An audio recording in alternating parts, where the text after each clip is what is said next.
Welcome to the Financial Fox. Joining me on the show is Daniel Doll-Steinberg. He's a serial entrepreneur, investor, and co-founder of Eden Base. He has a decade of experience in disruptive and transformative technologies such as blockchain, AI, and quantum computing. I believe the world is changing.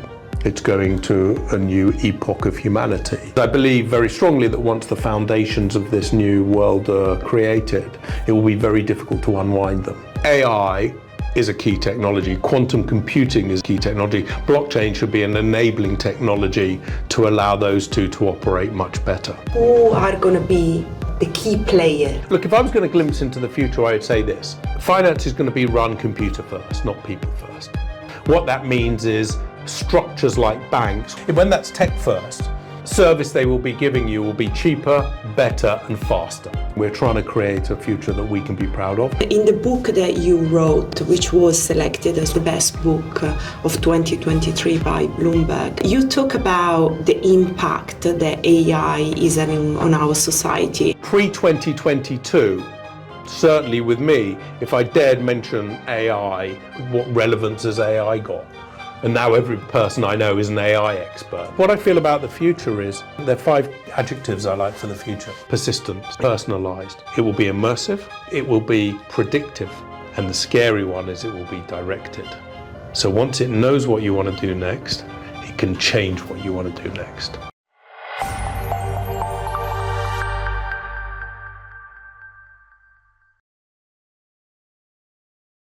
Welcome to the Financial Fox. This is Steffi, and today we have decided to go out of our online studio and actually go and interview someone in person. The person that is going to be joining me on the show is Daniel Doll-Steinberg. He's a serial entrepreneur, investor, and co-founder of Eden Base VC. He has a decade of experience in disruptive and transformative technologies such as blockchain, AI, and quantum computing. And the very interesting thing is not that he's just investing, but he's also looking at the other side, which is the responsibility that we have got as society. And obviously, Daniel, as a representative of the investment community, on how we develop technologies. Because the impact that technology is having on society is really big and is going to have a massive impact on our future. Daniel is also the author of Unsupervised, which was selected as the best book of 2023 by Bloomberg. And is focusing on the impact that AI has and will have on our society. Before we get into my interview with Daniel, a couple of things. First of all, take a second to follow Financial Fox on the social media. If you are on YouTube, please subscribe. Remember that your support is very important, so that's why we need to grow our community to carry on bringing amazing guests on our show. Second, remember that all the information on the show are opinion expressed by myself or my guest, and we don't offer financial advice. So you shouldn't take anything as a call to action to invest. Remember to do your own research. It's very, very important that you are fully aware when making any investment decision. And finally, I wanted to take a minute to talk about our sponsor. Hive Digital Technologies, a publicly listed company building the next generation data center infrastructure with 100% renewable energy. Hive was the first crypto miner to go public and the first one to have an AI strategy. With over 2,600 Bitcoin on their balance sheet and operations in Canada, Sweden, Iceland, and Paraguay, Hive is fully committed to transforming communities, rebalancing the energy grid, and delivering value to shareholders with a low dilution and cash focus approach. If you don't know Hive, check them out at hivedigitaltechnologies.com. Daniel, finally, great to have you here. How are you doing? Great, Stefania. Thank you for interviewing me. It's very nice. No, thank you so much for making time. I know you are super busy. You are running your VC. You play around with AI, and you took a conference. So, what is kind of like the focus of your work now? So my focus is, having been a disruptive tech entrepreneur, having invested my own money in startups, is very much that I believe the world is changing. It's going to a new epoch of humanity. And as we make this shift, it's very important that people get involved in that shift. And the best way I found of doing that is to have a larger organization than I can be on my own. And the fund and Eden Base are part of that. But it's really to make money, because we're a capitalist organization, but also to encourage people to be involved in this transition. Because I believe very strongly that once the foundations of this new world are created, it will be very difficult to unwind them. And those people that are included in that will benefit, and those people that are excluded from that will be seriously disadvantaged. One of the things that's really fascinating about what we do is I get the chance in my role to keep up to date with technologies. And when Notebook LM came out in the summer, I started using it. It's the new Google note-taking app. But it's got some really interesting features. For instance, it allows you to create a podcast between two people debating a subject based on the document. And I put our fund deck in, and it came up with this incredible statement. It said, they're creating a future we can be proud of. And I think that's a really good statement for us. We actually replaced our existing one with that. And I think, without being slightly arrogant, I think that's what we're doing. We're trying to create a future that we can be proud of. And when we use the word we, it means all the people that engage with us, like you, like the communities we have, our network we have. We run events, we run dinners. It's part of that is to explain what's going on so people get involved, but part of it is to get their feedback so that we can that we is a wider we than just what I think. In the book that you wrote, which was selected as one of, I think was the best book of 2023 by Bloomberg, you talk about the impact that AI is having on our society, and that element or responsibility of these emerging, or actually how you call them, frontier technology, is very important. We should know that. First of all, can you define or explain why you use the word frontier technology rather than disruptive technologies? Okay, so there are multiple words you can use. Some people use emerging technologies, some people use deep technologies, some people use disruptive technologies, and some people, not many, use this word frontier technology. So we decided to own the word frontier technologies in terms of the book, not to redefine something that is quite well known. And what we define as a frontier technology is a technology that is immensely powerful and is becoming general purpose. And what we mean by general purpose is that you don't have to be an expert in your domain to use it. So for instance, quantum computing, whilst you have to have knowledge of quantum computing, it's quickly becoming a product that people don't have to be an expert in quantum that can start using within their organizations. That doesn't mean they're a layman, it means they're someone that understands technology, but that's what we call general purpose. So we like that word, frontier technology, and because it was one of the lesser used words, we decided to define that. The reason we don't use disruptive technologies is disruptive is an output, it's not an input. What I mean by that is something that can either be transformative or disruptive. They're the two sides of the same coin. Yeah. So they can either have no impact on something, but if they have a transformative or disruptive impact, the output is what it does to you. So if you get made irrelevant because of what's happened, you're disruptive. If you move along with what's happening, then you're transformed. So for instance, Kodak was disrupted, but other companies, when digital cameras came along, were able to move with the tide and create better and better products and have better companies that evolved with that. But it was the same input, which is the digital camera. Yeah, and it's interesting what you said about general purpose. So that's what they are, and that's why the impact also on society is very important. So if we kind of like list those technologies, so we have got blockchain. I'm not saying crypto on purpose, and then we have got AI. Then we have got quantum. And then I think we had some others that you kind of like took in the book, but the main ones that were really blockchain, AI, and then quantum. So maybe let's start with blockchain. Why you didn't use the word crypto, and you specifically talk about blockchain? Okay, very good question. The six that I identify first are AI at the top. Below that is blockchain and quantum computing. I like to refer to blockchain now as smart data protocols, not as blockchain.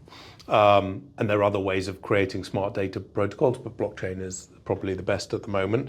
Below that is always-on communications, then immersive technologies, and then self-replicating technologies. So that's the six. The reason I refer to it as blockchain, and had I written the book today, I probably would have called it smart data rather than blockchain, and blockchain would have been a subset, and a very important subset. It's the same with tokens. Tokens are an important part of blockchain. Without tokens, computer systems don't operate very well, and certainly the blockchain allows tokens to be used in a way that they haven't been before. And crypto is a subset of tokens. So whilst we discuss it in the book and we discuss the use case of tokens, one of the things that we do in the book, which I found very difficult, because the book was written in 2021 and 2022, starting in 2020, was trying to define tokens from a use case first, so a business or a human first. And I found that extremely difficult because I was brought up from 2016 on the tokens first business side, which is crypto, etc. So whilst we talk about crypto, we talk about it from the use case in. As you know, Stefania, I think the crypto side of the tokenized model is not particularly helpful to the adoption and use of blockchain, which is, as I say, a smart data protocol. I worry that too much of the attention and focus and time is spent within the blockchain community on tokens, and particularly the crypto side, rather than what should be being built. And that is why I'm not a big fan of crypto. But I am a big fan of tokens, and I think they will change a lot of what we do. And I'm a huge fan of blockchain. But I think blockchain is not a key technology. It is an enabling technology. So AI is a key technology. Quantum computing is a key technology. Blockchain should be an enabling technology to allow those two to operate much better. So basically all this focus on crypto is, so you said it's not helpful, but at the same time, is that meaningless, you think? Look, if I was going to be particularly critical, I'd say I think they're going down the wrong path. And what is likely to happen, apart from the fact that crypto will be valuable in some way because it will always be a speculative asset, and people like speculative assets, like they like gambling, like they like lots of things. And I would divorce Bitcoin from crypto. I think Bitcoin is something else. I don't quite know what it is yet, but it is something else. But I think the crypto side of it is taking the entire community in a route that I think is a dead end. And I would prefer the community to be building something that is more practical for where the world is going. You know, pre-2022, certainly with me, if I dared mention AI at a crypto conference, I was said, what relevance has AI got? And now every crypto person I know is an AI expert. And it's that narrow thinking that I think leads to the wrong answer. And it's why I focus on 6 technologies. And I'm very clear on this. If you don't look at all of them, your answer is going to be wrong. And if your answer is wrong, then you're going to be building something nobody really needs. And that doesn't mean to say it won't be valuable, or you won't make money from it, or that for a small niche it will be a very important product. It means it's not going to be globally transformative. And if we're talking about the book is saying these technologies are globally transformative. I don't say it as clearly as this in the book because it's a 4-year-old book. As you say, in 2023 it was published, and Bloomberg put it as one of the top 5 books that everybody has to read, and the one on technology and AI of the top 5. So, I think it is an important piece. But what we're trying to say in the book, and we say it, but not as I say, not as clearly as we should, is up until 1780, we lived in an agricultural economy. So everything was based on land. You could vote if you had land. Therefore you had health. Therefore you had finance. Therefore your kids had education. 1780 changed all that with the creation of the steam engine. We had the industrial economy was created. You didn't need to own land. You needed to own a factory or work in a factory. And democracy, health, finance, education was made available to the people that were part of that industrial economy. And that sucked up people from the agricultural economy because most of them moved from agriculture into the industrial economy. The agricultural economy still had the same value. In fact, it increases with the rate of inflation or maybe faster. But the industrial economy had tens of thousands, if not hundreds of thousands of times the value. And so who wrote the rules? The people that owned the land didn't write the rules. The people that built the industrial economy wrote the rules. What is happening now is we're not going through an industrial revolution 4.0. We're going through something completely different. I label it in the book cognitive revolution. I haven't got a better word yet. Maybe someone else will come up with a better one.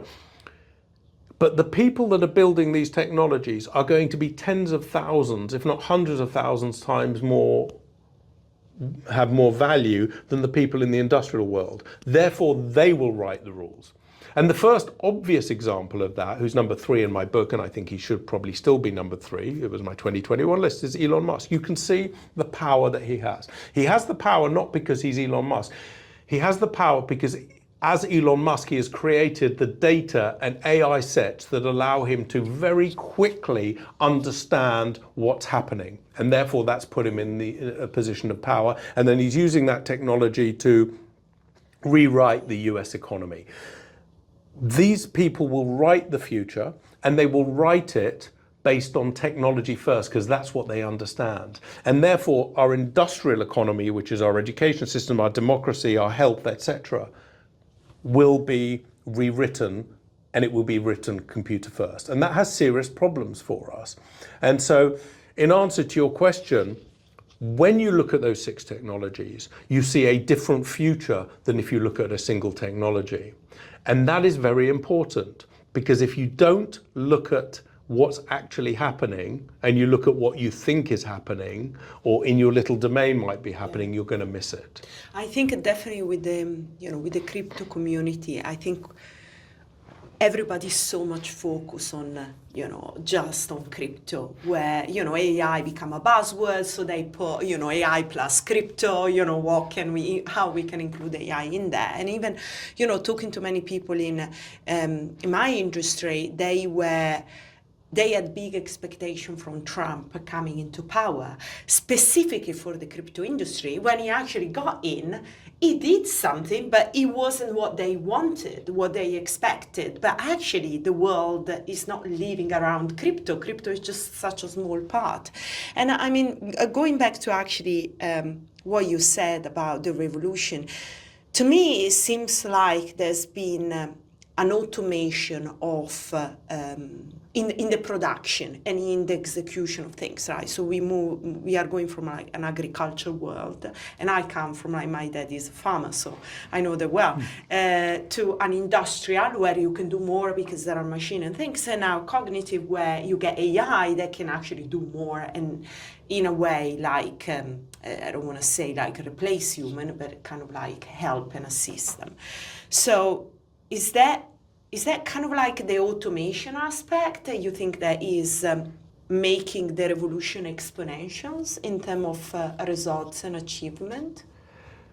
Look, I think that's it's an interesting point, and let me start with the crypto point, because I think that's really important, and I will expand on that. So the question should not be what happens to the financial industry. It shouldn't be what happens to the legal industry. It shouldn't be what happens to Hollywood. and I gave a talk at the Hollywood Professional Association where I was talking about this. It's what happens to law. It's what happens to storytelling. What is finance and what is it serving? And so everyone is fiddling around at this layer. So crypto is a derivative of our current financial system. I happen to think it's not a particularly useful one, but it is a derivative of it. But that's not the question. The question is, what is finance going to look like in this new world? What is law going to look like? What is storytelling going to look like? And when you go to that level and then rebuild up, what we've got today is not relevant. And so that is why this is so important. So it's really back to what is the question that we're trying to solve. And you talk about Trump and Musk and whatever. I think Musk has a pretty good idea that they are rebuilding this base layer. And that is going to take over our existing base layers.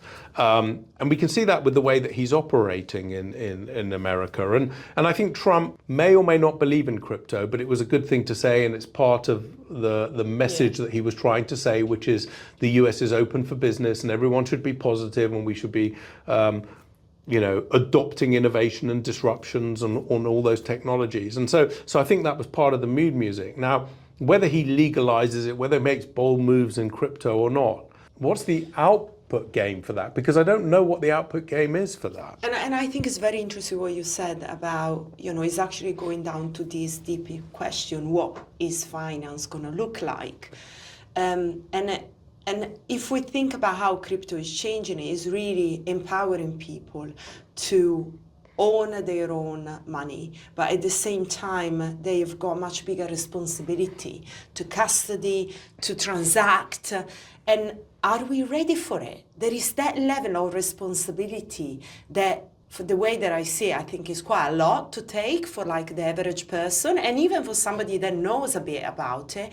And that's why you need custodian and you need that. So you kind of find these, again, these like middlemen, they still need to be there in order for crypto to be adopted, because we are not ready for that step, for change what finance is. Are we ready?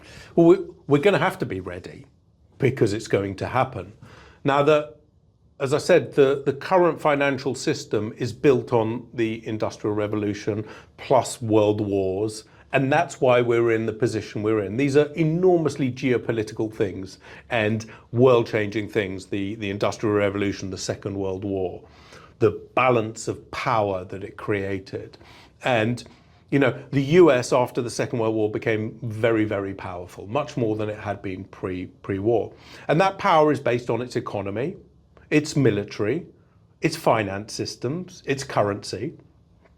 And it's not going to release that suddenly. It may have to, but it's not going to willingly release that to something else. These technologies, when you look at them as a whole and what they allow to happen and the value they place on humans, is going to mean that we are going to get new structures. And who's going to be the winner and loser of those structures is still open. It's like the Industrial Revolution, it's like the Second World War. Before they happened, you didn't know who the winners and losers were going to be. And so does crypto fit into what's going to happen? And I don't know that it does. Does blockchain fit into what's going to happen? Certainly. Data is invaluable to the future. You need it for quantum computers, you need it for AI, you need it for everything that we're going to do. Therefore, having smart data layers and I call it smart data, so data that's self-aware, is so important to the future. But crypto, where does that fit into anything? And I don't think it does. It's just it's a nice to have. And the people that made most money out of crypto are those that were buying and exchanging it between others. The big exchanges made the money. And then you go back to this point, which is, whilst you can find enormous holes in our current financial systems, they've been built over the last 250 years, 300 years. JP Morgan is 1780 or something, 200 years, and you've got the big banks. And the way they operated 200 years ago was very different from the way they operate today.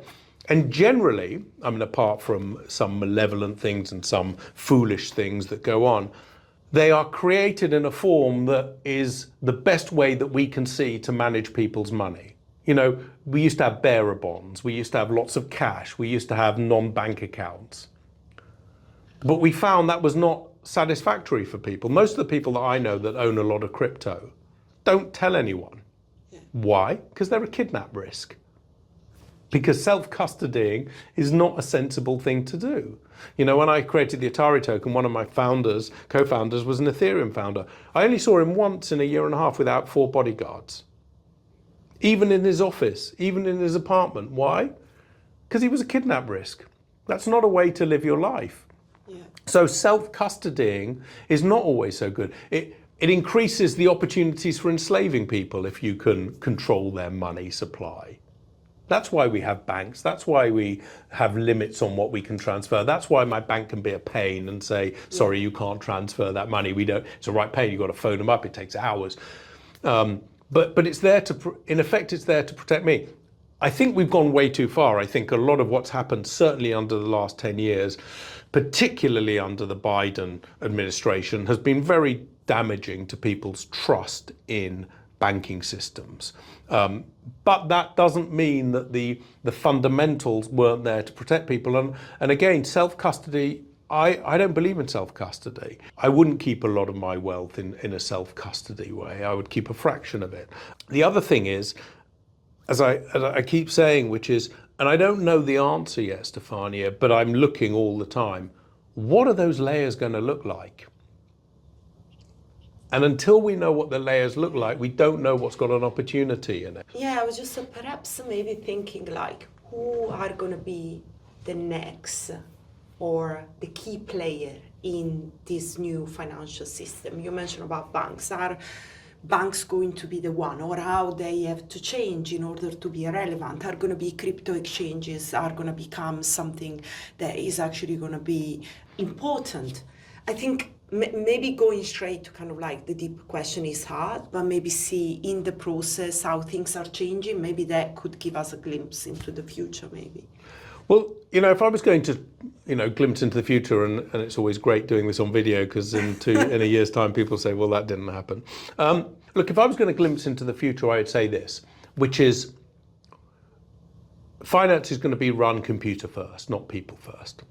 So what does that mean? What does that mean to regulations? What does that mean to how we approve payments and whatever and all those things? It's going to be computer-led first. So your advice is going to be computer-led.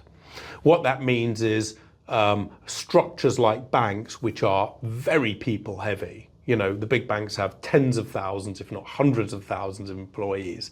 When that's AI first, and let's call it tech first, let's take away the word AI. When that's tech first, the service they will be giving you will be cheaper, better, and faster. Therefore, why wouldn't you move to that solution? And it will be operated through your phone, it will be operated through devices. So that's the first thing to look at. How does a bank structure operate when it's computer first? I don't know. But I can say I think that is. The second thing is, we were discussing earlier, very interesting, we're at a position now where technologies like ChatGPT can code for you, they can become a legal service for you, they can become a human resource service, they can become accounting. They can do all these functions for you that are computer first, not people first. And it's the worst it's ever going to be today. Tomorrow it's better, the day after it's better, in a year's time they're going to be insanely powerful. That's going to lead to agents that are operating in replace of humans for you. So you will be able to create a company with 2 or 3 people and effectively have 1,000 people working for you that are just agents. Now, then you say, well, how are they going to get paid, those agents? And are they going to get paid? If they're going to get paid, which may be the case because people will be creating them and they'll need money and you need them to do a good job, and that's the value of tokens. We reward good jobs, money, tokens for computers. They will need to get paid, but they won't operate with banks. Well, I don't know what they'll operate with, but they'll be transferring money, or they will be transferring, let's call it value between them in a way that's bankless. but I don't know how that looks. But that's what we need to be considering. We need to be considering that world. The downside of that, of course, is what happens to people. When you know, in the old days, let's say you have a very successful company in 2 years' time, you will have 10 people and then you'll raise money and you'll have 200 and 500. The way it will operate now is you'll have 2 people when you start and 10 agents. And after 3 years, you could be a global company with 40 people and 100,000 agents. What does that mean for bank accounts? What does that mean for transacting? You know, money is just a value transfer mechanism. I don't know what it means yet, but I'm pretty sure that's the outcome. So therefore, we need to keep looking at that outcome. Could we get to a stage where actually agents are going to exchange value and create a system where we don't need to work anymore? You know, you use the word don't need to work anymore. Or maybe we want to work. That can be a choice. Can work be a choice? Well, work is already a choice. you know, in some countries it's a terrible choice. In other countries it's a less bad choice. You know, we do have that option. I think the question is, do we need to work is the wrong question. It's will we be able to work? Yeah. You know, if an agent is 100 times better than me at everything that I do and is faster, why would they want me in the loop? I'm just slowing it down. And, you know, AI is an interesting term, artificial intelligence. Why is it artificial? And why is it intelligent? It's not, it's neither. It's something else. It's not human, so it's not intelligent. It's not biological yet. It doesn't have a brain. It's not intelligent. The best description maybe is it's a statistical management system that comes out, that's a better and better statistical system that's coming out with answers. You know, what comes next in the AI bracket, who knows? You know, is it a semantic AI? Is it something else? They might be more akin to what we have. But if they don't operate like us, then we cannot be in the loop. And it comes back to that very point, which is, if we just let this happen without getting involved, then we shouldn't be surprised if there's no role for us at the end of it. And if there's no role for us at the end of it, and we don't have abundance theory so everybody can live, and most people don't live that well without having some sort of target or challenge, what happens? And again, we don't know the answer to that. So, but I would say one thing, it's necessary that we start considering it, because the Industrial Revolution from 1780 to, let's say, 1900 was, you know, when it really established itself, was 120 years. This is going to be 5 or 10 years. You know, in 20 years' time, in 2045, I wouldn't be surprised if we live in a completely different world. I mean, Jeff Bezos says some very interesting things. You know, one of the things that I really like what he says is you should always look at what won't change. There will be lots that potentially won't change, you know, restaurants, hotels, delivery services, all those things won't change. However, if there's no money to pay for those things because no one's working and there's no way of earning an income, what does happen to those things? And therefore, this is something different. And we've got to be very clear, this is something very different. Well, definitely we still need to be entertained. We do if we have value. You see, the thing, and this is a really scary thought, pre-1780 in the West, people had no value unless they had land and they were wealthy. You know, you look at programs that everyone loves, Downton Abbey and all these things, which were they're the start of the Industrial Revolution, you know, well into it. They could replace any of their worker like that. They could treat them terribly. They didn't care. And they were the workers in the house. What about the ones in the farms and whatever? They had no value to them. They were a recyclable product, an exchangeable recyclable product. The Industrial Revolution changed that because we needed people to work in factories and we needed them to be skilled, and the more skilled they were, the better we did. If technology takes that away from us, so humans are no longer necessary, I don't need to be stark, but if you have no value, you have no value. And I don't know what that means. Yeah, just very difficult to think about us completely replaced by machine. I think, the human being has got that kind of spark of creativity and initiatives that will be just very difficult to be completely cloned by a machine. You may well be right. You may well be right. But do you want to bet your future that you are? The point is, if you don't get involved and you just assume, Exactly. and you just assume that's going to happen, it's not a bet I would like to take. Yeah. The reason I do what I do at Edenbase, I could be, I'm very lucky. I've been successful in my life. I can deploy my own money. I can invest in companies I want to. I have a lot of friends who invest incredibly well, and they would let me, if I asked them to invest alongside them. But again, that doesn't solve my current concern. And my current concern is the world is going to be different. Yeah. And I think I'm right, which means that it's important for me to challenge you and say, okay, what world do you want? And what are you doing to get there? Philip Stark, the designer, once said, about the human race, he said, it's not your responsibility to be a genius, but it is your responsibility to get involved. Yeah. He said it slightly differently, but that was the gist of it. He used slightly different words.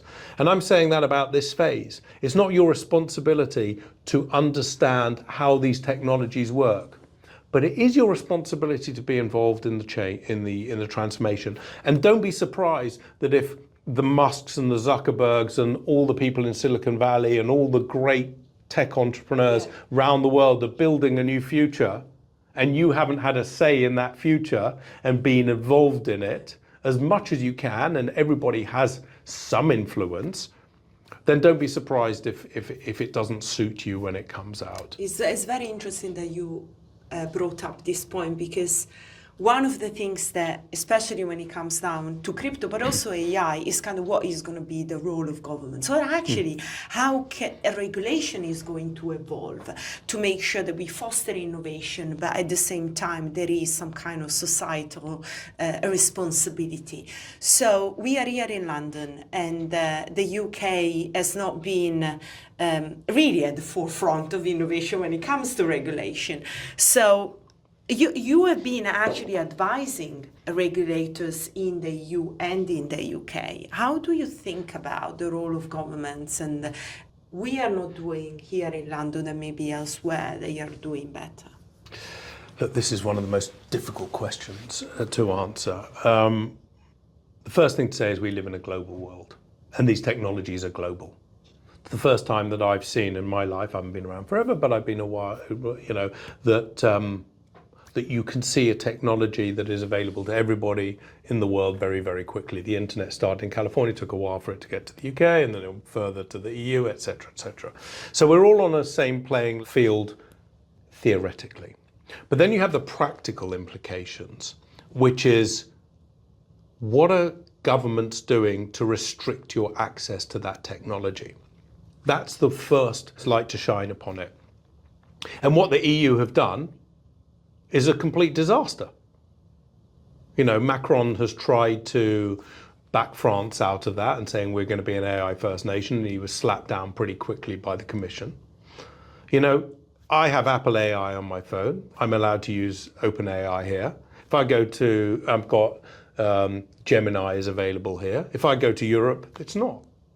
The latest versions are not available in Europe because they won't release them there because of regulation. So the question is, what are we trying to, first question with regulation, or the second after the global one is, what are you trying to achieve? Are you trying to maintain some sort of status quo where your economy and the way that it operates today is the ideal and it can't change, which seems to be the EU approach? We like our luxury retailers, we like our wine growers, we like our German car manufacturers, etc. And we don't want to see that ever changing, and we're going to do everything we can to maintain that. And who runs the fashion empires, and who runs the auto engineers, and who runs the agricultural businesses? They're going to stay the power brokers of the EU for forever. Or do we say that the world is going to change and we have to transform with it? The first question you asked me, which was a really good one, was why not disruptive tech? Disruptive technologies. Transformation and disruption are the same side of two coins. we've got to assume this is going to happen. You know, you're involved heavily in blockchain. It's going to happen. You know, I don't see you leaving the industry because you don't think it's going to happen. You believe it, and you're right to believe it. I believe my position, which means that assuming both of us are not complete morons and it is going to change, which, you know, we're not, that means the world is going to change in some way. If you refuse to go along with that, then you're going to be disrupted because something is going to be better than you. So my first thing to regulators would be very, very careful about regulation. Because what are you trying to create the jobs of tomorrow, or are you trying to protect the jobs of today? My strong argument is the jobs of today aren't going to exist tomorrow, so you need to be looking at the jobs of tomorrow. And we can see the knee-jerk reaction, and with a Trump presidency, he doesn't like that sort of thing. So when you start restricting access to technology that happens to be American technology, he then punishes you even more than you're punishing yourselves. So I actually think what the UK is doing and I think Starmer was very sensible not immediately adopting the AI Act and not signing up to Macron's ridiculous charter. He was saying, we are open for business. And whilst I have some serious criticisms with the Starmer government, on that one, he is absolutely right. You know, the UK should be open for business. It doesn't mean people should come here and write AI that, you know, breaks the laws, our existing laws, which are very strong. But it does mean that we are going to be open to see what happens. And I think that's the really important step. And you can be pretty sure that if we regulate, then it will be created somewhere else. There's all of Africa, there's all of India, there's all of China, there's all of the US, there's South America. There are all these places where people can relocate. We saw this with the crypto industry. They went to places that were allowed them to operate. If an AI company cannot operate in the UK, what's it going to do? Say, well, I'm going to not do it. No, it's not. It's going to go to Silicon Valley or New York, or they'll go to Nigeria, or they'll go to Venezuela. They'll go, and those are just example countries. I'm not saying that's the right place. I'm saying they'll go to the place that allows them to do what they want to do. And on the basis that you and I believe that these technologies are so fundamentally powerful, we debated earlier what the outcome is, but we don't debate what the input is. They are formidable, and we've only just started. We're on day zero. Wait until they fire up some of the other technologies. We can build things better tech first, and therefore people are going to build things better tech first. And therefore that is where the power and value is going to lie. It's like a question of education, that perhaps the governments need to be more involved with industry, open that dialogue, and then kind of get regulators sat on a table with the founders. What is like the best approach to regulate in a forward-thinking way? Again, a phenomenally impossible question to answer. And so there are decisions that are made sometimes by governments on a lot of sensitive issues that I just thank the Lord that I don't have to be involved in that decision. It's just too complex for me, you know, and we know a lot of those, you know, these very difficult decisions that we have to make. This is another one of those, I think. I mean, I can tell people what I think, but I would find it very difficult. So it's going to be so siloed. Firstly, generally speaking, I don't think regulators are all that good. I don't think our current governments are all that good. I don't have high levels of confidence in their competence. So having people that I have low confidence in their competence making rules, I think generally is a bad idea. If I were more comfortable with them and I thought they were better, maybe I would be able to answer your question differently. And again, that sounds like a cop-out, but it's sadly true. Second thing is, just to answer your question, where do you get that feedback from? So if you go to the people that are building the AI, they're very good at lobbying. They're very good. They've got untold billions of dollars to do what they want. And they're going to have their output. And why should that output be positive for me? They're not thinking about me. They're thinking about them most of the time.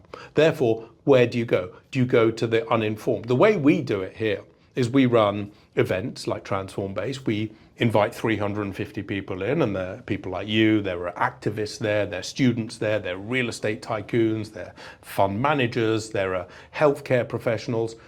And we allow them to choose. We do very short panels which explain some of the concepts of what's going on. And then we let them choose 4 breakouts. And we record the breakouts. And we use AI to work out what people are saying. And if you ask them what they believe if you brought them in front of government and said what you believe, they'd probably get the wrong answer, because they think they want to tell you what they think you want, or they want to make a point. If you do it in an environment like that, where one of our founders, early founders, Gigi, created that environment which allowed that, and it's very beautifully orchestrated, that information that you get out is actually valuable, because it's people talking and questioning without the thought that it is actually informing opinion. And I think that's very powerful for us. And if I were the person that were dictating the future, then I would be equally as bad as the people that I'm warning against, because it would be, I think I'm slightly wider than them because of my background, the fact that I live in London, that I travel the world a lot, that I'm more open to ideas. But I would still be an echo chamber of me, which is not really where I want to be. So the only way I can answer that question is,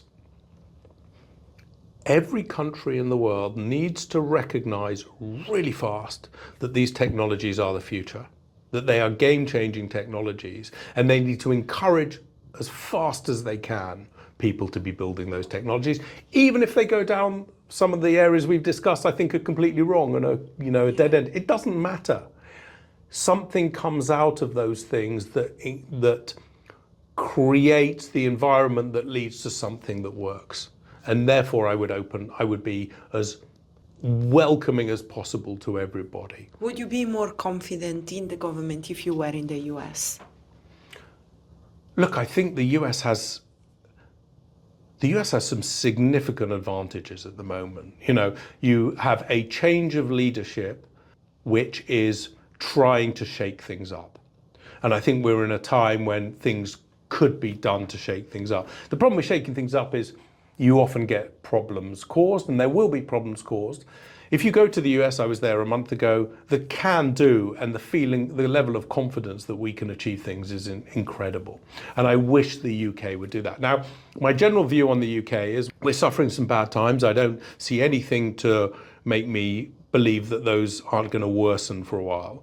But generally, the UK has stable government, good rule of law, good human rights. It's got some existential, I believe, problems at the moment, but I generally believe we'll get through that. And over the long period, I think the UK is a really, really strong place to be.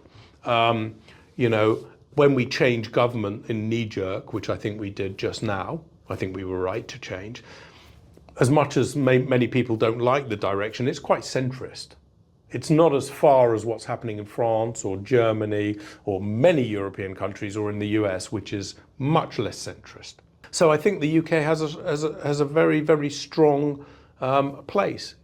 We're also not competitive with the big parts of the world, the big economies, which is the US, India, China, the EU. We're smaller than that. So neutral is the one word, but we can play that field very well. We speak English. We have a lot of centers of excellence here in quantum, in AI. The GPT was invented in the UK.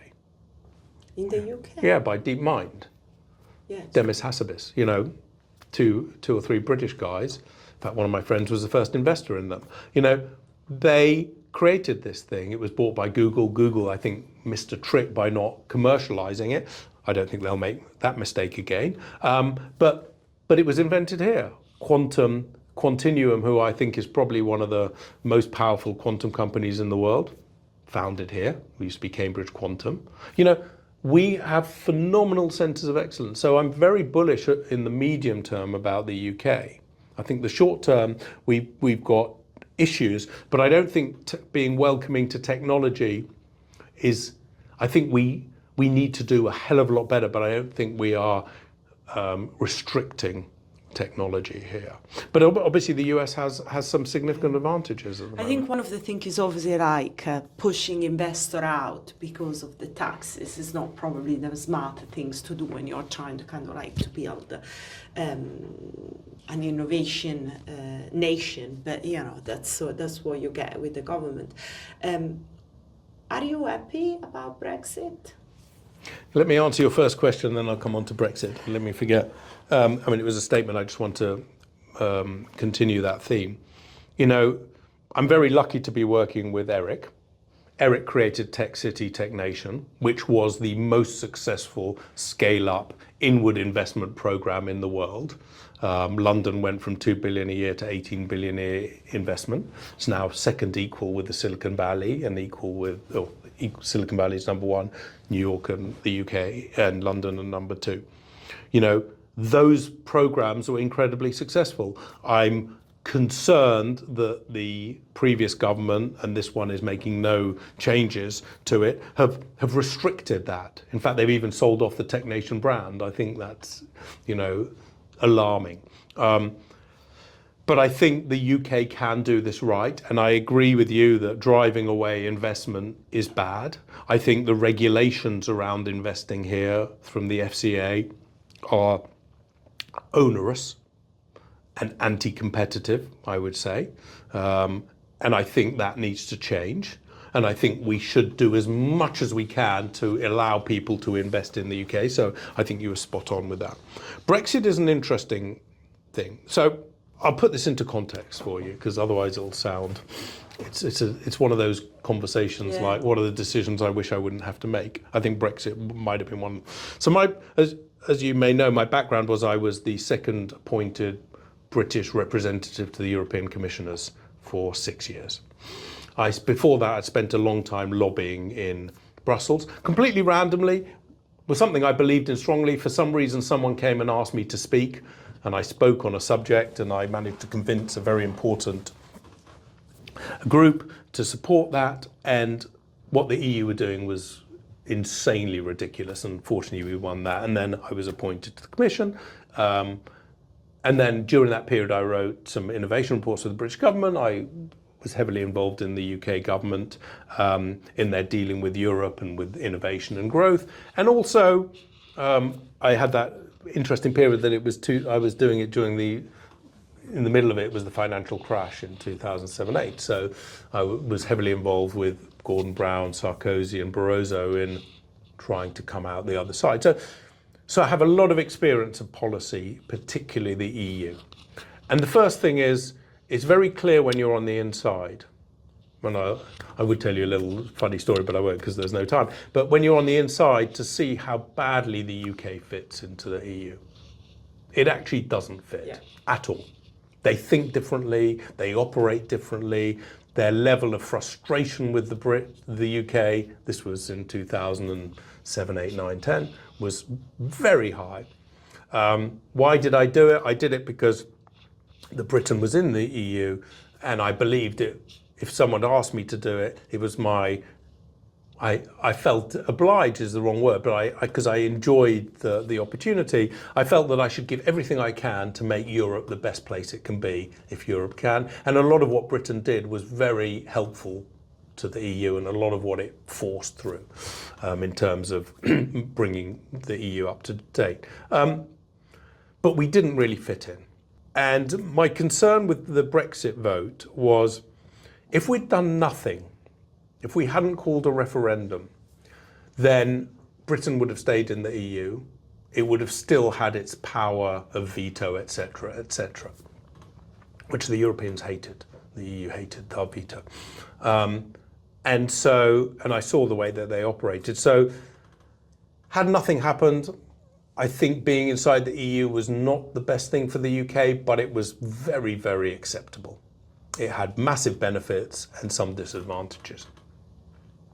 However, as soon as they called the Brexit referendum, we had two terrible choices. The first choice was to leave, which would have been catastrophic for the UK in terms of not our economy or whatever, but in the process. Because you had a set of people in the UK that wanted to stay in the EU negotiating with someone who doesn't want you to leave. and is hoping that they'll reverse the decision. So it's not an ideal. So that was the voting to leave. If we vote to stay, the UK would have always been beholden to the EU, and the EU would have told us over and over again, I don't care about your veto, the Brits want to stay in. And their power would have been enormously inflated over where it was. So it was a serious problem. So Brexit, in my view, was a no-win situation once it had been called. But now I'm pleased we're out. And the reason I'm pleased we're out is because where the EU is going with GDPR and AI, I'm pleased we're not in. And I was most worried about the present government wanting to go into the AI Act and doing it. And I'm seeing at the moment, at least, that they're not doing it. So I think where we end up is okay. But it's one of those decisions, again, that, I wished I hadn't had to make. Yeah.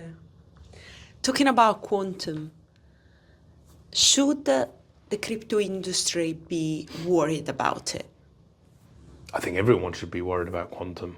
Of all the technologies, quantum computing is the most powerful. And I even shiver sometimes when I think about quantum. No one really knows. Exactly. No one really knows what actually is. What it can do.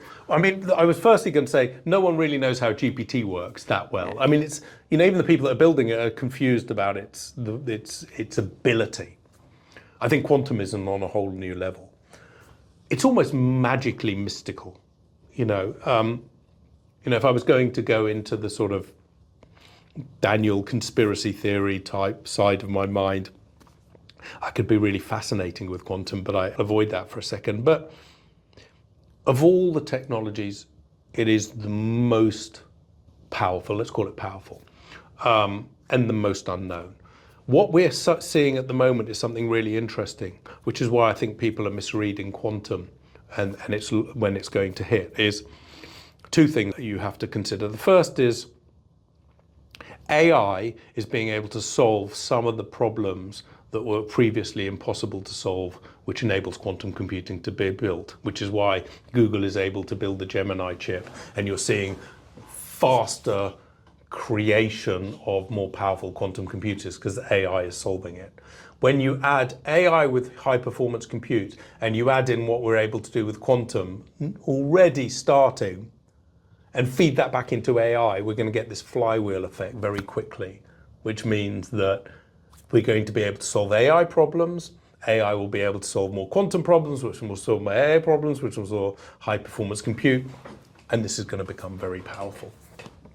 The second thing is about quantum is, and I will answer your question in a second on crypto, is if we'd said in 2020, and I use 2020 because it was when I started writing my book and I was put Sam Altman at number 5 and I was bleating on to Eric during lockdown about how powerful GPT is and it's just about to come. And what I was saying to him is this: if you said in 2020, 2021, that AI to be useful is AGI, artificial general intelligence, and you looked at it in 2021, you could be quite well, it would be a good thought to say it's at least 15 years away, mid-2030s, maybe 2040. But that wasn't the right question, and that's what I was saying to Eric. The question is, when is it going to be useful? And when is it going to be so useful that it is going to change things? And my date in 2021 was 2025, actually. I think ChatGPT was a year and a half early to what, or 2 years early to what I thought. But it's clearly extremely useful and extremely transformative and disruptive already. And we're nowhere near AGI. And we're doing the same thing with quantum, which is we're saying to us, when is quantum going to be useful? Oh, it's when we can build an all-singing, all-dancing quantum computer that anybody can use. Is that 15, 20 years away? Probably. Might be quicker with this flywheel. But that's not the question. It's when is it going to be able to do things that are so transformative or disruptive that they actually change the way that we operate? I think that's a year away. And I think there's a lot of evidence behind that. Now, the problem with evidence is what you read and what you see. So I could be wrong, but I'm pretty confident in that. So everybody has something to worry about. And the reason I have to worry about is what I said at the beginning, which is no one really knows what it does, but it can read the world in a quantum mechanical way, or quantum engineering, which is the best way that we can do of describing the world. We used to have Newtonian, then we have quantum. We might find something else in 10 years, 100 years to describe the world. But this can describe the world better. And therefore, when you unlock something that describes the world better, we don't know quite what would happen. And so not only does crypto have something to worry about, everyone has something to worry about. Crypto has something specific to worry about, which is if you look at the protocols and the way that it's self-custody, if every wallet doesn't upgrade itself automatically, and I don't know how that would happen, you would always have ways in that quantum can attack. Whereas if you have an entity like a bank, you can make the whole bank day one quantum safe if you wanted, and every bank account is automatically quantum safe. You can't have that in the decentralized world. So Bitcoin has another problem, of course, which is it's, all the miners can opt to upgrade the software. So if one or two don't, then you have ways in. The other thing, of course, is, and I don't know the answer to this, Stefania, but it's an interesting question to ask. Can quantum technology solve the mining formula faster than any existing company or compute, which means that the quantum computers take over the network by default because they can take over the mining. So I think there are some enormous issues, yes. Do I think they're existential to crypto? I don't know. I don't know what the crypto industry is actually doing about it and how fast they'll react. Are we going to see a quantum hype? We had a quantum hype last year. I don't know if you saw, but quantum stocks were up 25x in But like a mainstream one, like AI has been. Well, I would argue that AI is not a hype. I think AI is undervalued, but we don't know where the value is yet. So some of the companies are very expensive for what they are. A lot of the LLM companies, I think, are insane. Not the key ones, but most of them are insanely valuable for an area I think will have no value. But in terms of companies building AI agents or the next step of things that we don't know, I think they're undervalued. When someone fires up a quantum computer, a proper one, as I said, all bets are off.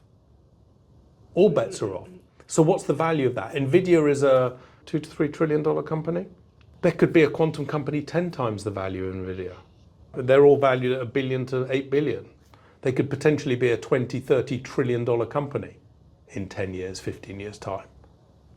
That's not undervalued. It's spotting which ones they are or whether that actually happens. The threat, of course, for quantum, which is also a threat for AI, which is not a threat for crypto, is quantum and AI provide, both separately and together, provide geopolitical value.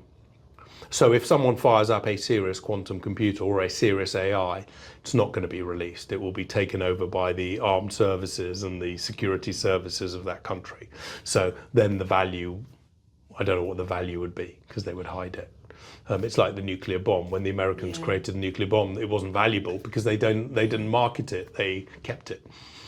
It's interesting because if we just want to mention what happened with DeepSeek in China, that there is a new way that you can look actually how to develop AI. So rather than going through the route of large language model, seeing AI more as a mission, you actually look at AI more from an executional level, point of sale, say, right, we just need to build something that has got certain amount of data, but is specifically has got a specific use case. How have you been digesting these kind of like news, the Chinese approach, the US response, kind of the worries that there was kind of like a drama, right? I mean, Nvidia was down quite a lot just on that news. Well, firstly, people's reaction to things is always overblown. Yeah. I don't think we can read too much into Nvidia falling or OpenAI being $1 billion less valuable one day, for 5 minutes. And I think most people that invest in stock are not that smart. So we've seen that with GameStop and things like that. Where I remember my son talking to a friend who was buying it up, and he said, why are you buying it? He said, well, everyone else is, and then lost all his money, and that's sad.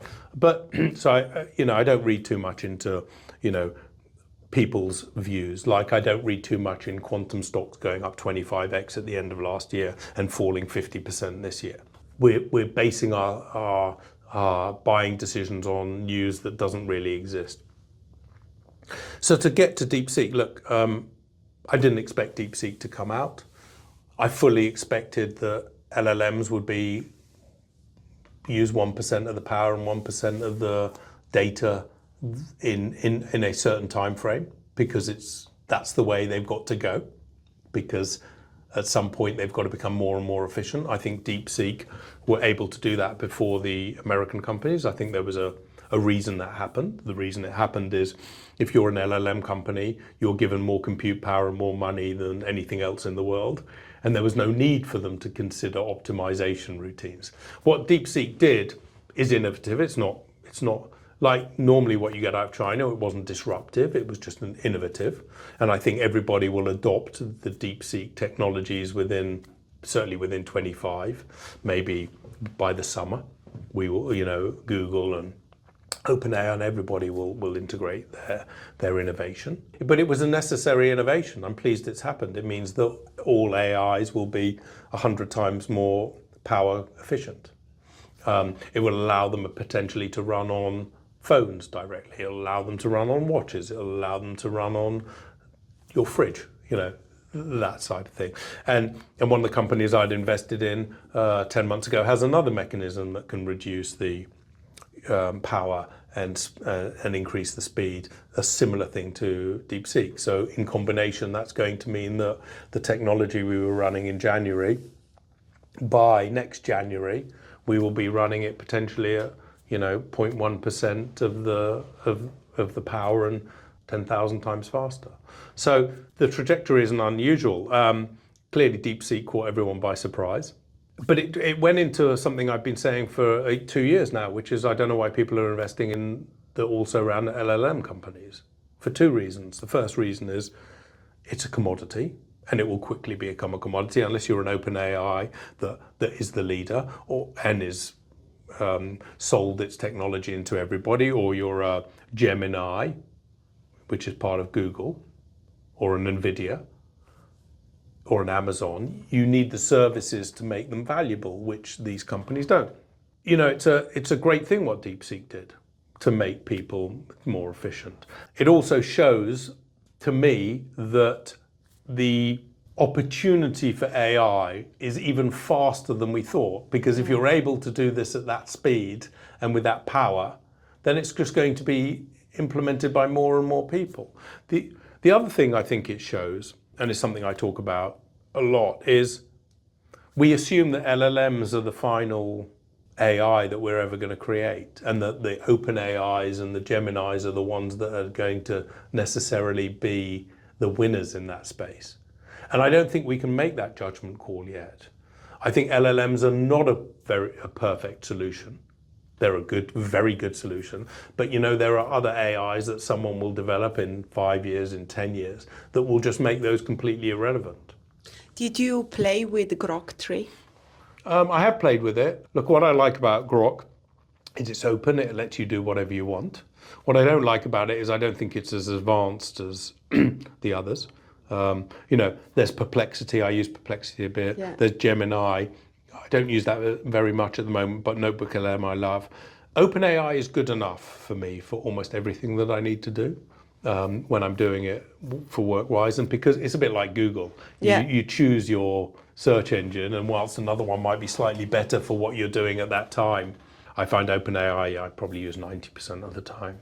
But I do explore all the others. But for me as an investor, which is what I am, and hopefully, thought leader, the micro details of which each one does, apart from things like when NotebookLM did podcasting, which I think is phenomenal, the micro details aren't that important. What is important is where it's going to be and what we can invest in to have an advantage in that space. So I've got a big question, but I think it's important to ask you, what is going to be the most valuable assets that us as a human own in the future? I'll answer that in two ways. I think if you're investing in anything that's not technology now, you're wasting your money and time. On that basis that if you were investing in a horse farm in 1820, 1830, 1890 or whatever, I would say you're wasting your time, because there's going to be an automobile and there's going to be this and that. So you should be investing in the automobile. And obviously with the Industrial Revolution, it took a long time, so a fund wouldn't really work because it took 30, 40 years. In this case, I think it'll take 3 or 4. So a fund works very well. In terms of asset classes, I would be only doing technology, and I would be doing big tech, and I would be investing in startups that are doing really interesting things, which is what we do here.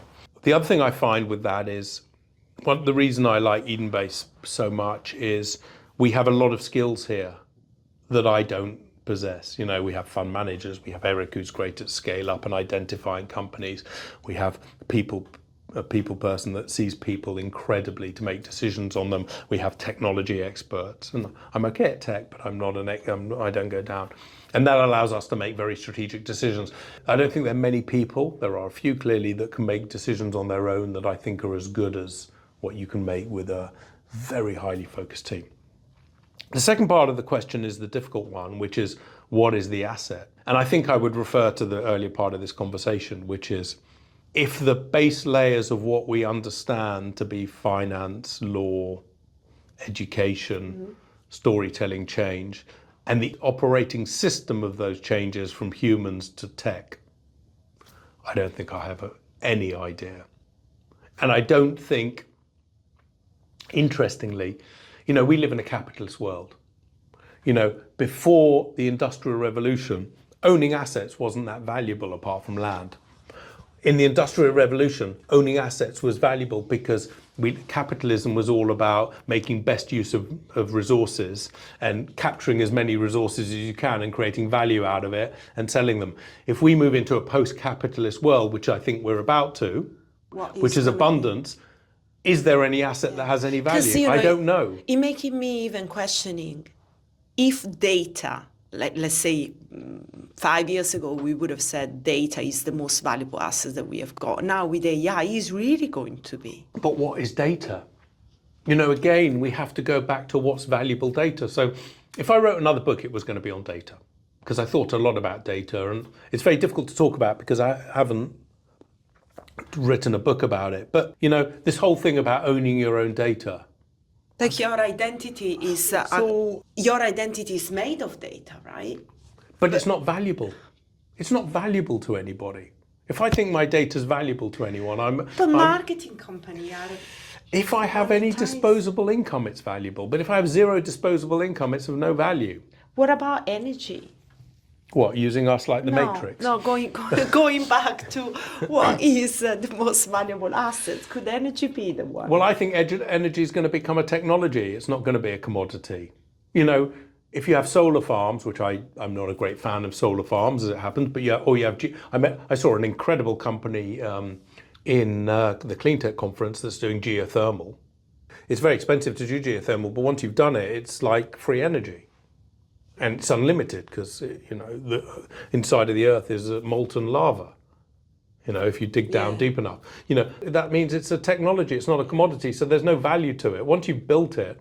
And if your question on DeepSeek was very well thought, was said, which is, if we can reduce the power consumption of technologies 100x in one go, and then we do another 100x, even though we're using more and more of it, it's falling. Which means if you have a data center that does it, and then it's down to humans. We're a very bad energy, user. But we eat food. That food has to be, grown. It has to be shipped. It has to be cooked. We eat it. We're not very good at processing food. So the energy that we use is actually probably the most inefficient. But it goes back to, if the underlying foundations are rewritten and we live in a post-capitalist world, what is an asset? And the data question becomes really interesting, which is back to that, what is data? So at the moment we have a tiny amount of data. I think on the internet it's like 0.05% of all our data is available. What about all that other data? What is the value of the data? Well, the data is only valuable, it's time sensitive, location sensitive, and very many other things. So it's only got value for an instant, and also in combination with other data. And then we've got to assume that our data is really valuable, and that if you fire up quantum computers, which unlock new data that we don't, you fire up a quantum computer, it can make millions of times the data we already have. What is the value? So I think there are so many unknown unknowns. I would be crazy to try and predict the future beyond 20 years. Longevity. Do you think humans are going to push really far the limits of their life? Are we going to live, 200 years? How do you think about longevity? Well, I think there's clearly the potential for that. If you read, and I'm not a big longevity guy, but if you read some of the science that's being published at the moment, and I did a look for my book because I was very interested in it, they are solving some of the aging, if you call it solving. They are solving aging. I think it comes back to this really grim statement, though, Stefania, is why? Why we do that? Why do we need people to live to 250 years? And why do we need people? I don't know the answer to that. Some people are selfish, they don't want to die. Well, that will be individuals, but I don't see why we would necessarily roll that out across the world and have, instead of 9 billion people, 40 billion people, because no one dies. I don't know. The demographics aren't in our favor. In most countries they're falling. Birth rates are falling. So maybe we need longevity to keep us alive because there are less of us. Again, it's such a difficult question because there are too many pieces in that question.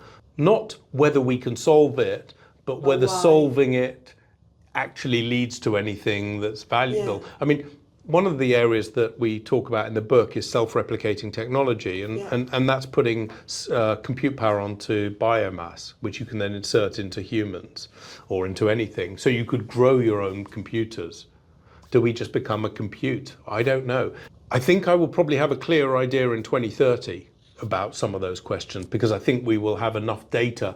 I can be very futuristic and say, this is what I think, but there is no basis for that. I think I'm much more comfortable trying to predict, 2026, 7, 8, 9, 2030. So if you put your investor hat on, what are you mainly excited or interested when it comes down to founders building in the tech space?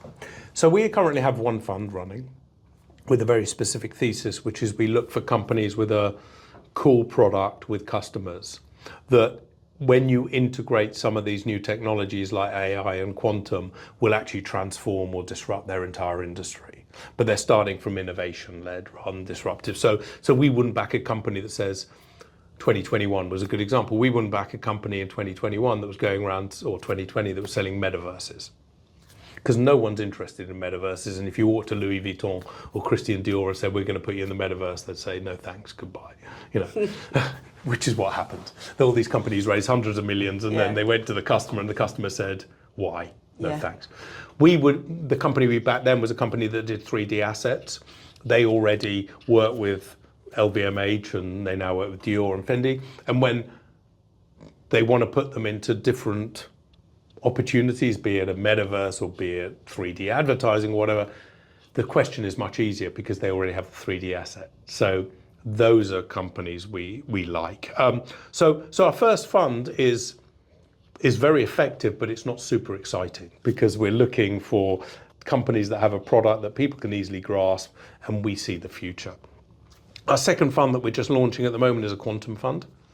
It will be quite small, and that will be quite exciting because that will be more like a traditional fund, which is look for really exciting opportunities, invest in a lot of them, and some of them will be very big as long as your deal flow and your assessment is right. But we have other funds coming up. So this year is a very important year for us. We want to start launching lots of funds. So we will have a fintech fund. We will have a bigger quantum fund. We will have a data fund. We will have a growth fund, and we will have our first fund, a second version of that will be bigger and we will start to create them over the next 18 months, and they take about 18 months to raise. That will be exciting because when you look at the whole picture of what we're doing, that's exciting. I think the most important thing is I worry a little bit about moonshots at the moment because, moonshots were always difficult because you're betting on something. When you're betting on something where the foundations are changing, I think that's really difficult without those companies being able to pivot very quickly. Those will be the really exciting things that we'll do. I think you have more of an impact, funnily enough, and you have more of an opportunity in investing if your horizons are much more considered than just betting on what we think is going to be the next greatest thing. Yeah, so starting with what you have got and how you can leverage a technology to perhaps disrupt your industry or transform it. That's probably the better. It will disrupt and transform. Yeah. There will, as I said, disruption will happen to some people, transformation will happen to the others. I think what I really like at the moment is the fact that we're coming to the stage where a very small number of people, tech first, can build a product that can be equally as good as a many, many thousand person company. And if they do it tech first, it will be cheaper, it will be faster, it will be more efficient, offer a better service. That is the really, really interesting future. And clearly some of our funds will back those opportunities. But I think our organization will need to be a little bigger for us to be able to really effectively do those. Well, but it takes time, and that's part of the journey, isn't it? Yeah, this year we have a very defined program, which is we want to do 12 more investments. We want to launch our quantum fund, and we got some special SPVs that we're doing for companies. Are you raising money for that? For our fund? Yeah, for the quantum fund, yes. For our existing fund, a little bit. The SPVs we're launching. We're doing 2 at the moment, and so that's what this year is about. As we do that will build a framework in which we will be able to scale very fast with adding different funds and different investment vehicles to it. I mean, a fund is an interesting animal. It's quite effective, but it also has some downsides that mean people prefer other instruments sometimes. So we will offer different instruments to different people. And you have investors from globally? We have investors from the US. We have quite a few from Turkey. We have a few from the UK, but it's global. I mean, companies are also global. Companies not quite global in our quantum fund. They will be more global in our first fund because we work very closely with them. So our first fund is much more. It'll be about 18 to 20 companies, not 50 to 60, which is more typical at the stage we're investing in. We spend a lot of time with them, and therefore we like them to be a plane ride away. So we've invested in someone from Turkey, Malta, one from the UK, one from the Nordics. So they can spend time here. The other thing that we do is, for all of our portfolio companies, we started this year, but this part of it, but we do something we call super growth, which is for the first year we're very hands-on with them and we really help them grow. One of the things that we launched this year is once a month we're doing a half a day where they learn about technology. So last month it was quantum computing. In March it's going to be agentic, and then it's going to be immersive. And we get all our portfolio companies with a few people that are very close to us, our GPs, some of our LPs, some of our friends come and listen, and we get people to explain what these technologies can do, what the roadmap are for the technologies, and then we sit down with every company the following day and say, okay, now you know this. What do you think you can do with it, and how can we help you do it? Yeah, because you have a company that maybe is doing kind of immersive technology. It could actually use, AI, for example, or blockchain to kind of it could be integrated into their business. Yeah, and there's so much, you see, it's got to be very practical. So quantum was brilliant. That was very practical. Agentic is really interesting. It's really difficult to find people that are building agents. Everyone's talking about it. Yeah. Everyone's an expert in agents. But actually finding people that can practically say, this Yeah. is how you do it, this is the advantage and disadvantage, it's actually more difficult. It's interesting because I'm just going through that, and it's kind of like, it's not about the person that does the code, it's about the product. Yeah. It's about creating the product, and that is like the most difficult part of the process. Just giving instruction is probably the easiest one. Yeah. I mean, I've been looking up agent because I'm one of my friends builds agents, but it's actually very time consuming and difficult to do. But for our portfolio companies, we only give practical advice. Yeah. We give them a future. So the Quantum Day is very interesting. This is a company that allows you to build on quantum. This is what you can do. This is the use cases.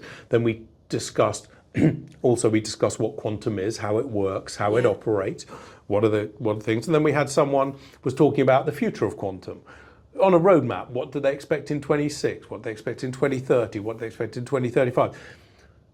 But without the practical today, it's not worth our portfolio companies looking at it, because you're distracting them in something they don't need. And again, this is one of my issues with crypto. It's a distraction.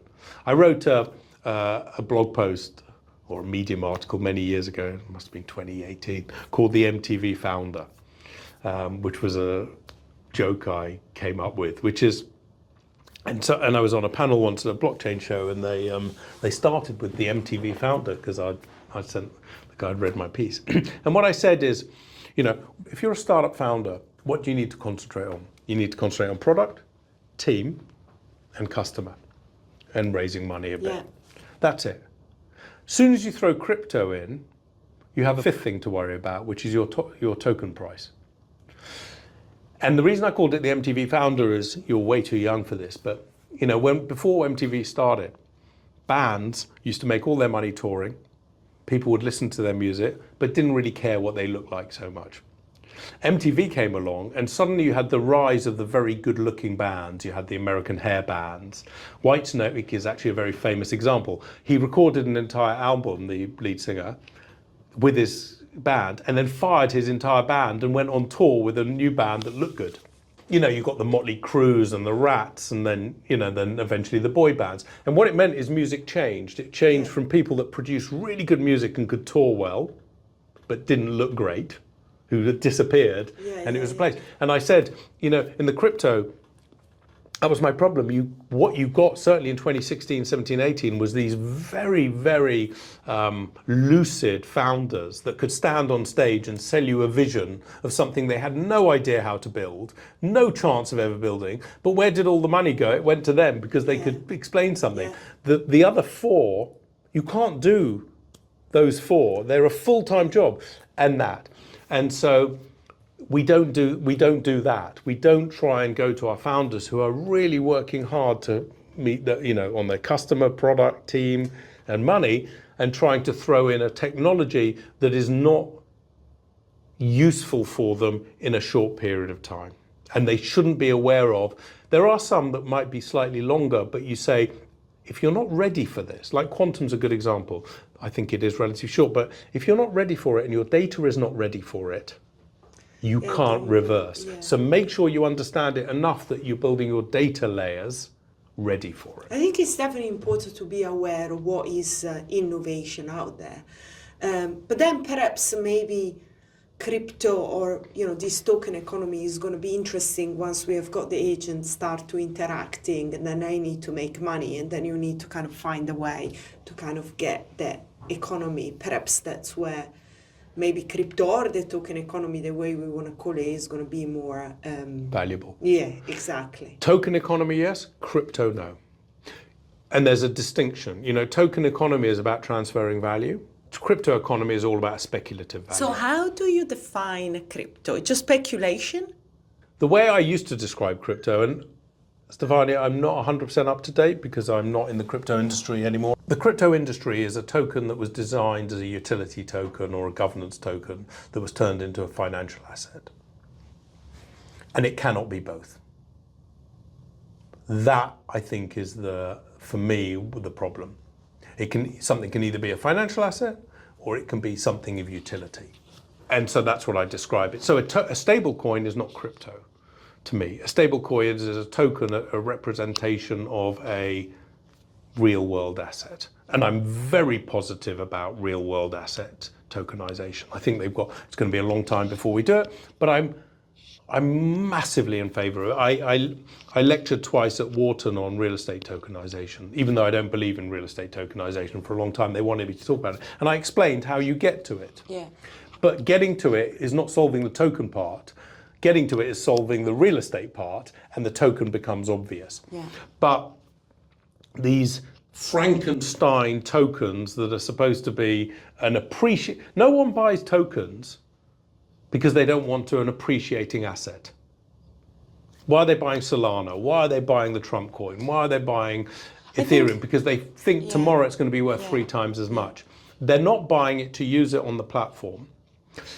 And the problem with a financial asset in today's world, and who knows the future's world, but certainly in today's, is a financial asset by its very nature has to be highly regulated.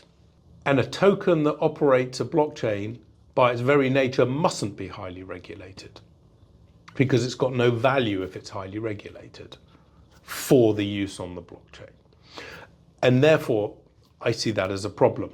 Bitcoin is something different. It doesn't operate on, it doesn't have any value on the blockchain. The Bitcoin blockchain is Bitcoin. Yeah. But Ethereum, Solana, they're all a bastardization and a Frankenstein coin. I was once at a conference. I happened to be in Denver at the time for the Ethereum event in 2022, I think it was, or 23 maybe. And they were talking about this token called the Gurley token that I looked up afterwards. So the Gurley token, and I'll probably get it wrong and I'll be crucified by the crypto guys, but this is my understanding. And there was a fight broke out on stage. It was really fascinating. I had a feeling there was something that was going to happen. Okay. And I just, there were loads of panels and I just happened to sit to this one. Not many people listened. And it was a thing called the Gurley. They explained what it was, and they had one guy from the Ethereum Foundation, this other chap who was really funny, and someone in the middle, and a moderator. And they explained what this Gurley token was. And the Gurley token was a token that the Ethereum Foundation gave out to people that wanted to do proof of concepts on the Ethereum blockchain. And the reason they had to give the token out is to transact on the Ethereum blockchain costs money. Yeah. And so for people that were building proof of concepts, they wanted to give them a free token that allowed them to operate. Very sensible idea.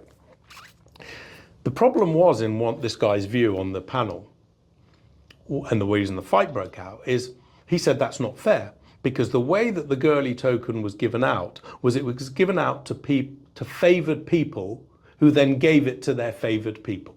Yeah. Which he said is the opposite of the whole ethos of decentralization. The whole ethos of decentralization is it should be available to everybody, and he didn't like this. And he was right not to like it. But the reason they did that is because it had no value. They could say, I'm giving you this as no value. And what the guy said is a lot of the people that it was called a faucet, apparently, the way it was delivered. He said a lot of the people were holding the Gurley token and not giving them out. I don't know why they were holding a zero value asset, but they weren't. So this guy, what he did, and I thought it was fantastic, but he obviously pissed everyone off. He said he created an exchange to buy and sell the Gurley token, which is exactly what they did with crypto. Yeah. And what happened? It went from $0 to $3. And what was fascinating about this panel is nobody understood that they were talking about crypto generally. Yeah. But they thought they were talking about specific. What did they have to do? Well, suddenly all these people holding millions of Gurley tokens suddenly had values of $10, $20 million. Couldn't deliver it out because they had a capital gain on it. Every time someone used it, if it was $3 today and $5 tomorrow, they would have a capital gain, so they couldn't use it. What did they do with the Gurley token? They killed it. Yeah. And they didn't realize that that is an example of what they've done with all of crypto. They have turned a zero value asset, which is, or a low value, a non-fluctuating asset that you can use all the time, into something that people don't want to use if they think the price is going up, do want to use if the price is going down, and have a capital gain every time they use it. And that's why I don't think it works. But Bitcoin is different. Or Bitcoin has is- become different. Bitcoin is different because I don't know what it is. It's certainly an asset. Would you consider digital gold?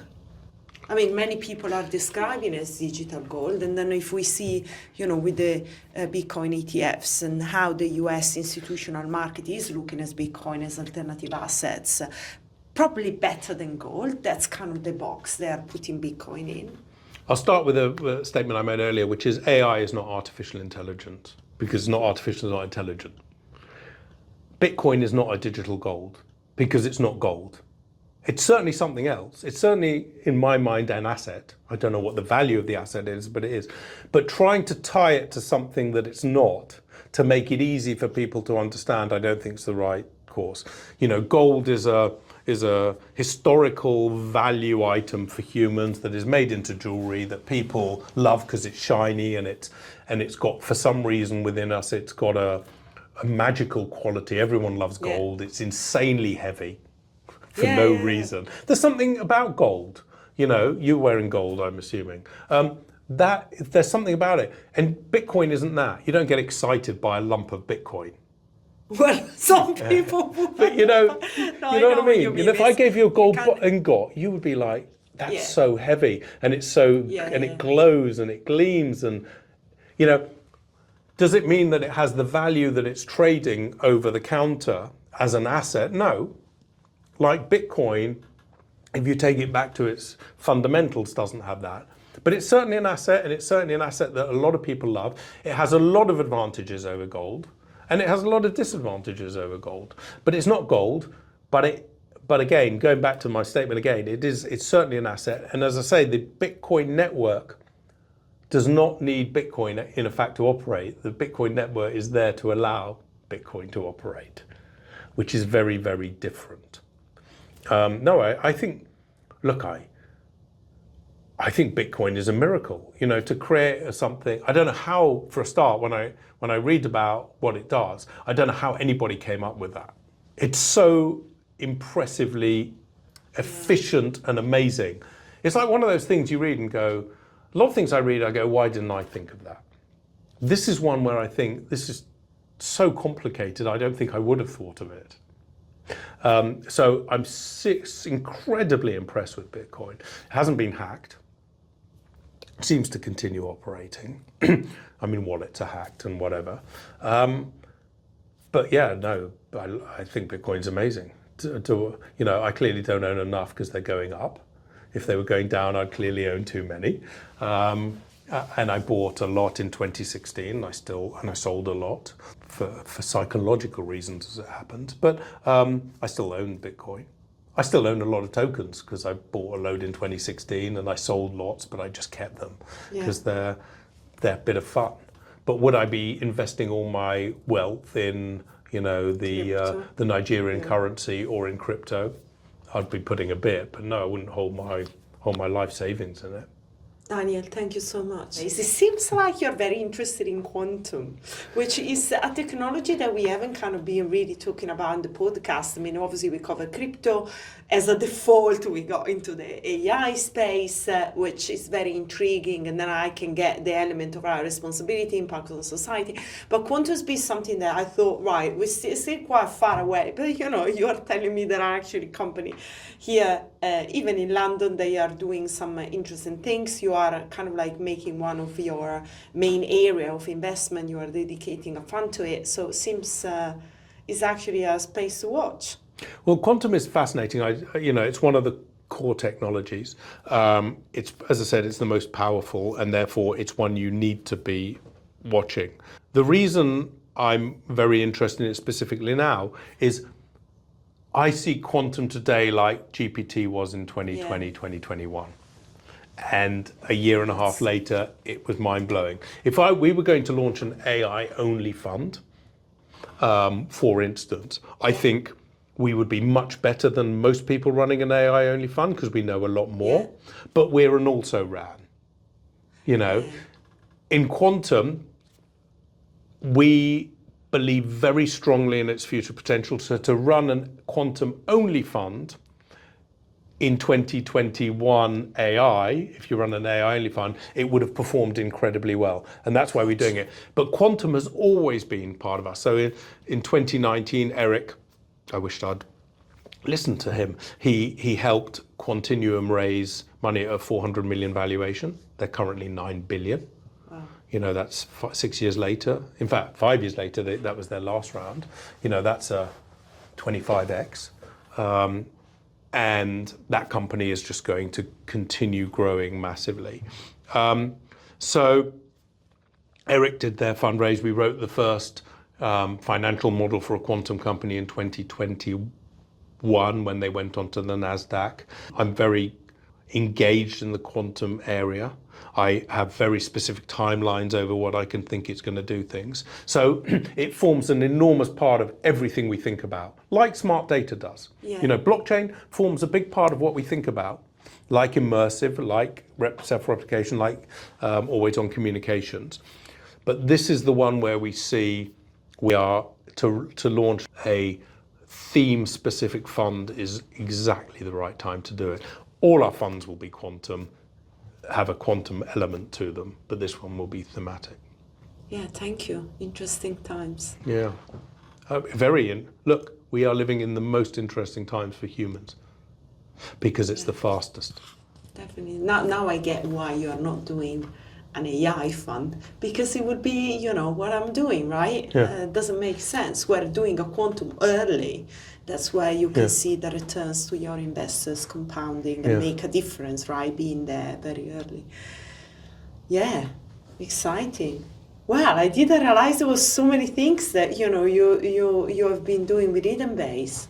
Because I think last time we talked was still the first fund, and, you know, the transfer base. It was kind of like busy, but more less planning ahead, or maybe you are planning ahead, but it wasn't really in the making.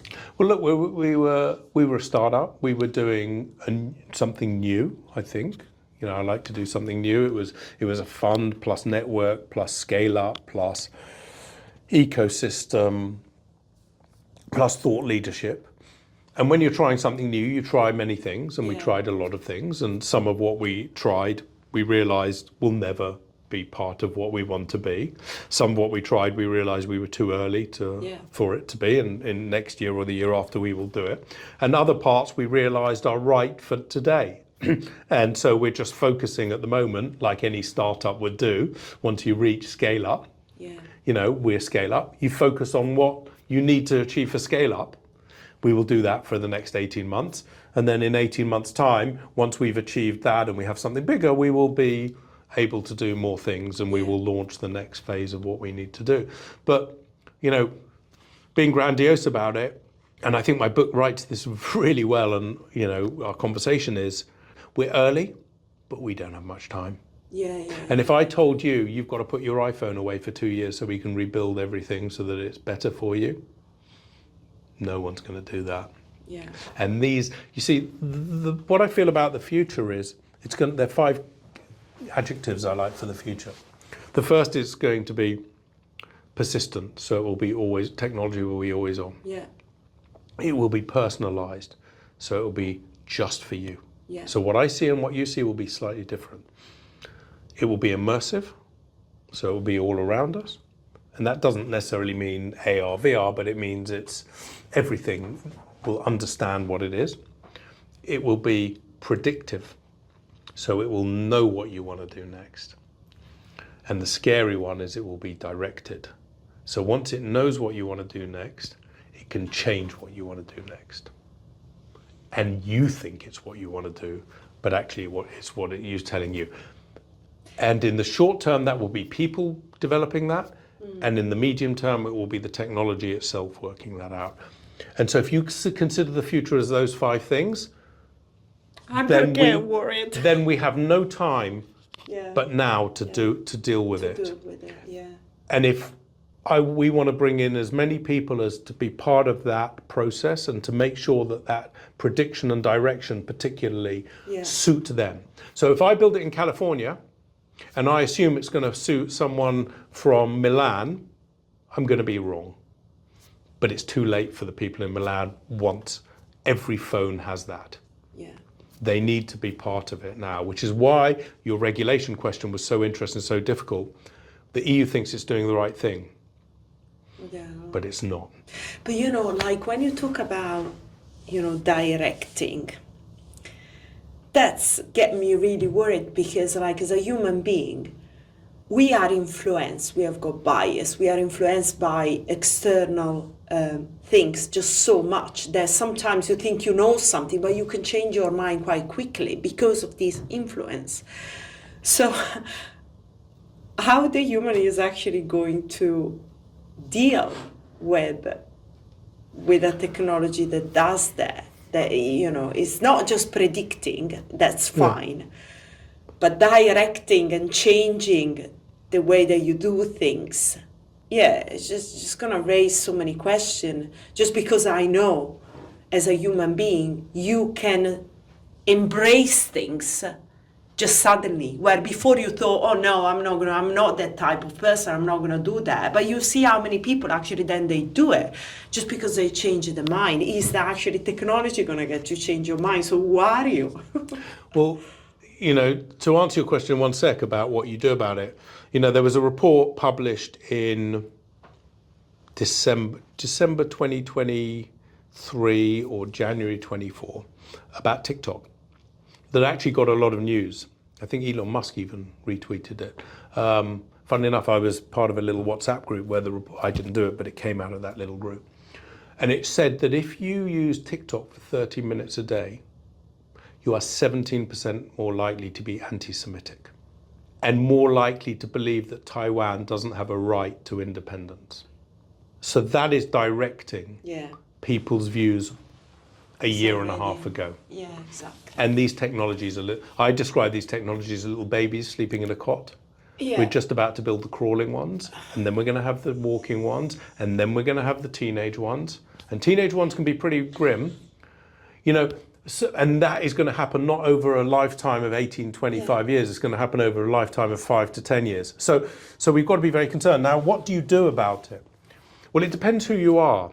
And, we list in the book the people, if you're an academic, you should be looking at what is the research you're doing? Are you making sure that you're taking the widest possible thing? If you're an educator, how are you educating your kids, that you've got in your charge? If you're a parent, what are you doing with your kids? There's always we can't take away parental responsibility. You are responsible.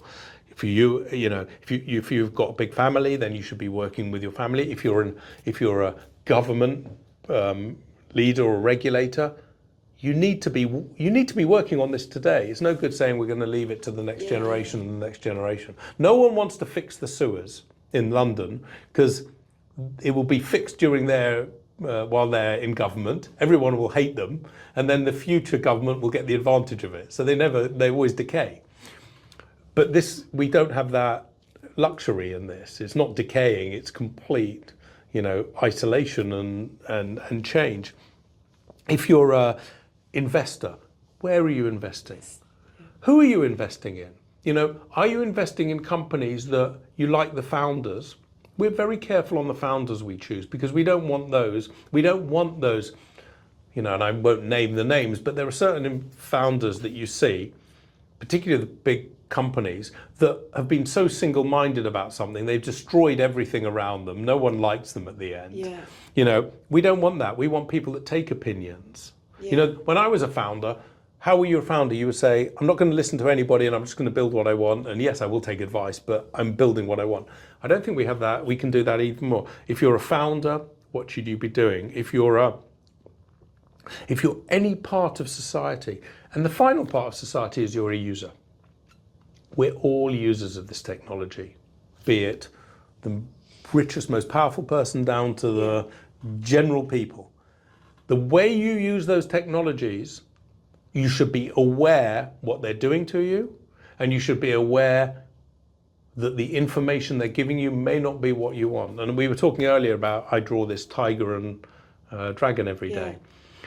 Using AI, and I do it because it's interesting to see what it allows and what it doesn't allow. It's a very visual sign. When I use GPT, just bear in mind that the answer it's giving me is the answer it's been programmed to give me. as well as searching the internet and being statistical. It's not allowed to say certain things. And what it's not allowed to say is becoming bigger and bigger and bigger and bigger. And who makes the decision? Google or Sam Altman or Mistral or someone like that. Who are they to tell me it's not even Google gives you 1,000 responses. This is the answer, and it gives it so emphatically. I had one the other day where I said, how do I change one of my apps to change something on it? It gave me the most emphatic answer. You go into this, you do this, you click that icon, you click this, you click that, you click that. And I looked at it, those don't exist. And then I looked up and none of that exists. But if I'm asking about geopolitics or I'm asking about a problem, let's say Israel-Gaza, or I'm asking about Ukraine, it's giving you a single answer. Interesting.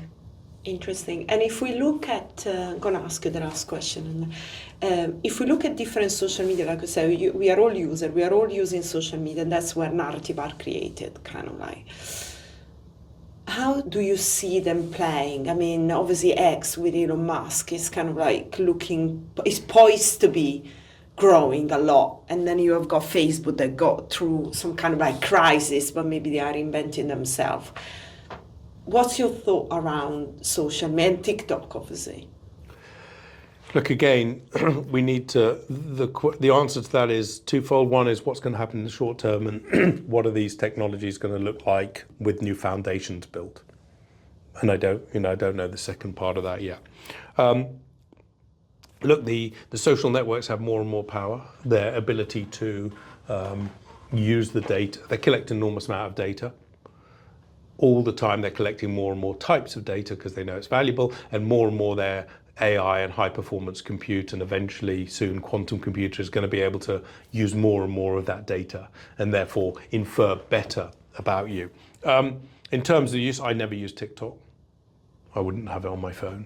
I don't trust it as a platform, and I don't really need it. I don't use Facebook anymore. I was very early in, and I don't really use it. I didn't use Facebook because I realized that it was making me this is back in like 2010. I realized I was just not enjoying my life because I was spending time arguing with people. Arguing with people I don't even care about, who I wasn't going to change their opinion, they were going to change mine on, and it was like, so I deleted it. Instagram I use a little bit, it's fun, Instagram I found really interesting recently. It gives me, because of what I look at, and obviously it knows me very well, it always sends me little excerpts of videos of people like Steve Jobs or, Bill Ackman or people like that talking with and people I don't even know, with really fascinating bits of information. So I like that. And I don't really get many of my friends anymore. I just get all that. And I find that really, really amazing. In Twitter, I used to use it a lot. Now I read it. I very rarely post anymore. But if you look at my list, and I probably still stick to this, I think Zuckerberg is still the most powerful of all the tech titans. More than Musk? More than Musk, yeah. I think Musk is number 3. I put him equal with Peter Thiel in my book. I think he's now above Peter Thiel. But I think no, and President Xi was number 2, which confused people. But I think with DeepSeek, you can see if you control a country, you can do some really cool stuff. And they announced something on quantum today as well that I haven't really read in much detail, but it sounds quite cool. Not groundbreaking, but cool.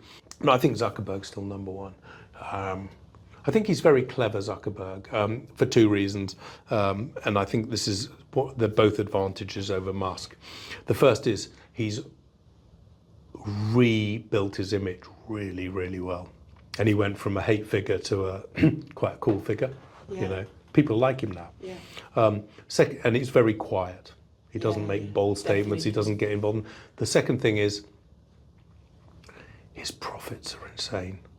Musk has incredible companies, but most of them are funded by governments. SpaceX. Tesla is car incentives. So that makes you a little more vulnerable. If you look at Zuckerberg, 21% profit increase again this year. I think it's every year. he's just once you're building that sort of empire with that many people that you control, and no one can stop you without Musk is quite easy. You can stop buying a car, or you can, which they're doing in Europe apparently. I don't know whether it's true or not, but apparently, or you can cut off his funding as a government, and his empire is slightly shakier. How do you stop someone that's making 20% more without having to go to the courts? And once you go to the courts, it's years and years and years of litigation. Yeah. Don't know. Interesting, Daniel. Amazing. Thank you. Thank you for your time. Good conversation. That's all right. I enjoyed it.